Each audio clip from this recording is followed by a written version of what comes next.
Hello there, Geekwalker, back for another episode of the Geekwalker Podcast.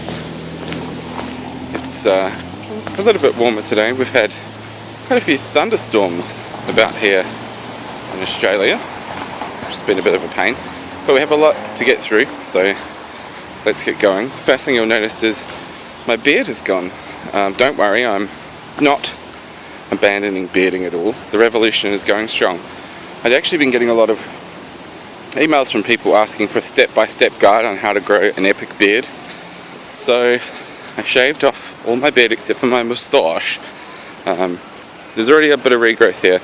That's because I am doing a step-by-step guide, a webinar if you will, called the Beard Building Webinar, which will come out once we get back to critical mass on the beard.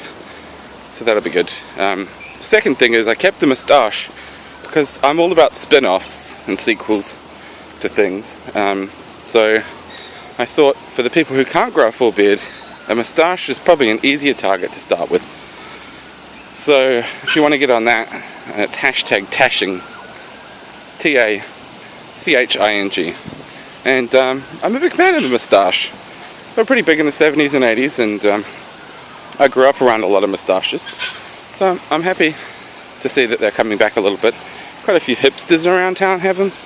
That's pretty cool. So that's that. Second thing I wanted to talk about is food.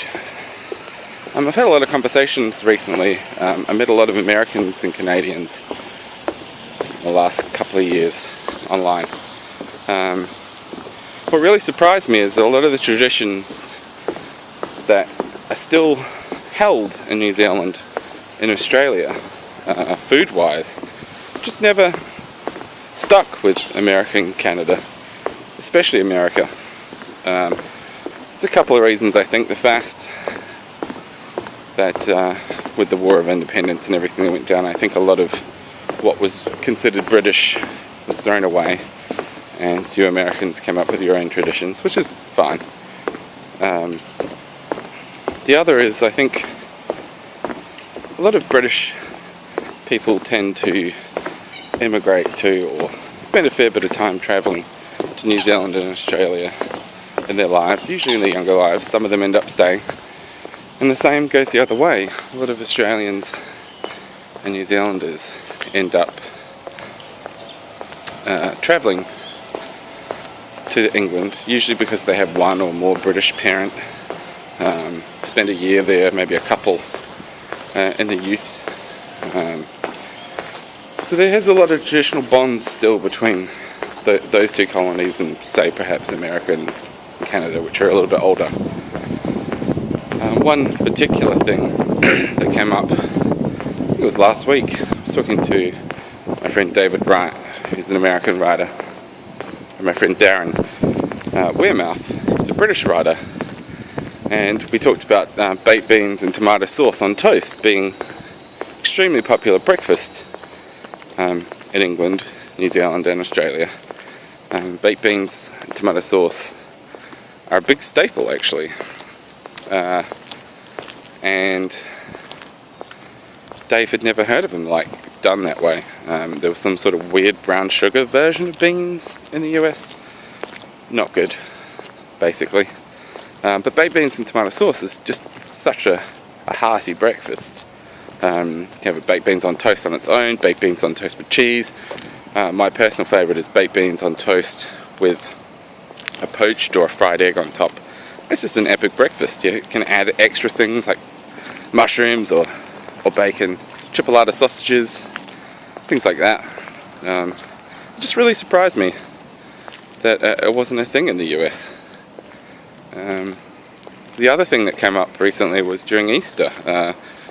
I was talking to my friend Trish McCallan, also an American, and we got to chatting about Easter, and I said that I was enjoying a couple of hot cross buns, which are a spiced bun, usually with mixed fruit, perhaps sultanas or currants, which again is another big tradition in England and New Zealand, Australia, and I believe South Africa, but it's something that never stuck in the US or Canada from the sounds of things, which is really interesting. It's such a big part of Easter for me. It always has been, and they are bloody tasty.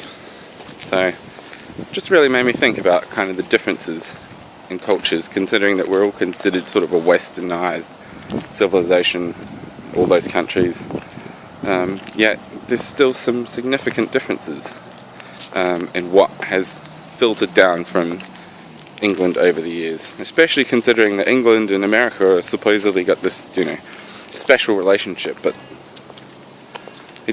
that's more political. I think it's just a political buzzword. I don't think there's no real tradition out of England in America that I can really see, which is interesting to me. Second thing I wanted to talk about was the return of the TV show 24 after, I think, a 4-year hiatus. It ended after season 8, but Fox have brought it back for a special event. It's 12 episodes this season instead of 24, just to see, I guess, how it goes. They'll be skipping several hours. Obviously, the original show was 24 episodes covering a 24-hour day in real time. It's still a real-time deal, but they're just going to skip several hours. Kiefer Sutherland's back as Jack Bauer. I can't think of her name, but the girl who played Chloe O'Brien's back, and a couple of other characters, and they've added some really stellar actors to the cast this season. I watched the first 2 episodes, and it's definitely 24. I remember when the show first started, if you haven't watched it, I got the whole season given to me on DVD, the first season. It was really where binge watching of TV came about, I think.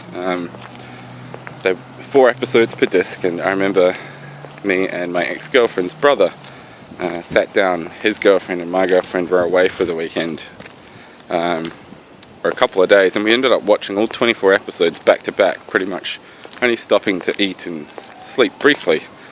I just devoured that show, and it's kind of become a norm now, isn't it, with things like Netflix shows coming out all at once. People binge watching multiple episodes at once, but 24 is pretty much given the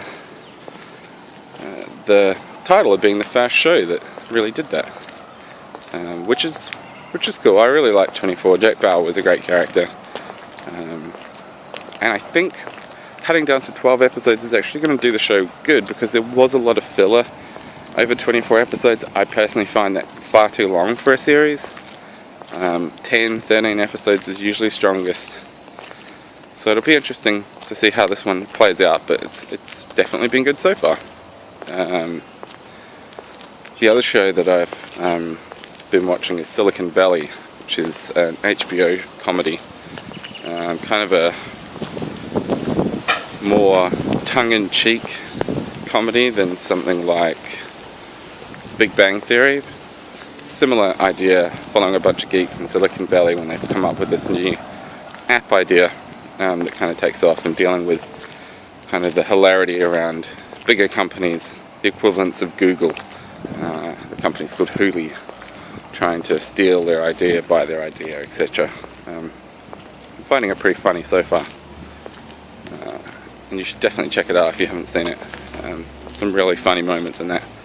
And the other thing I wanted to bring up was my friend Ari Lessiers. She is a British writer, arilessiers.com, and I'll put that in the comment, the little boxy thing below with a link.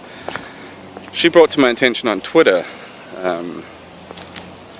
a new origin show for the Batman universe called Gotham. It looks like it's going to be based around a young James Gordon investigating the murder of Bruce Wayne's parents. And it seems like it's going to really focus on a lot of the origin of a lot of villains and characters in and around Gotham. Kind of a detective show. There's been mixed reactions. I personally thought the trailer was okay, and I'm a big fan of Batman. So I think I'm going to definitely check it out when it comes out. Ari seemed pretty excited about it. My friends at the Level 30 podcast, JT in particular, didn't think it would be that good. I think that's kind of the impression I got from him. he quoted Birds of Prey as being an example of a terrible Batman-related show, and I have to agree that was a terrible show, but this one looked like they're really going to put some effort into trying to make it a bit different, a bit grittier, a detective show, and I guess we'll just see how that goes. So I'm looking forward to seeing that. Spoke earlier about my friend Darren from England. We have a lot in common. He's lived in England, Australia and New Zealand, so have I. And like me, he's quite a big fan of football, and that's soccer for you American listeners. And his team, Sunderland, that he supports, about a month ago were all but relegated from the Premier League of the English football league system. We were pretty sure they were down, but there's been a bit of a miracle and they've managed to turn it around. They've won some games that they really, all season long, had looked like they were never going to take any points from, but they've managed to stay up and they're not going to be relegated to the lower division. So I know Darren's pretty excited about that, and he was at the game Saturday which secured their season next year in the top division. So congratulations, Darren. I know you put a lot of work into the team this year. I was going to talk about Game of Thrones, but I think I'll leave that for the next episode. I'm hoping that my power and Wi-Fi at home's back on. I'm supposed to do a podcast for the self-publishing roundtable, but we've had some big storms, as I said. It looks really sunny now. The power and Wi-Fi has been up and down the last couple of days. It was so bloody windy, not last night, but the night before. The door on my balcony, which was actually closed, blew open about 3 or 4 times, even when it was locked. So that's a bit frightening. But hopefully things are going well and I can get into the show this morning. That's about all I have for this week. If you are finding me for the first time, please do subscribe to the channel, Geekwalker. I have a lot of content planned, not just this podcast, coming on that channel.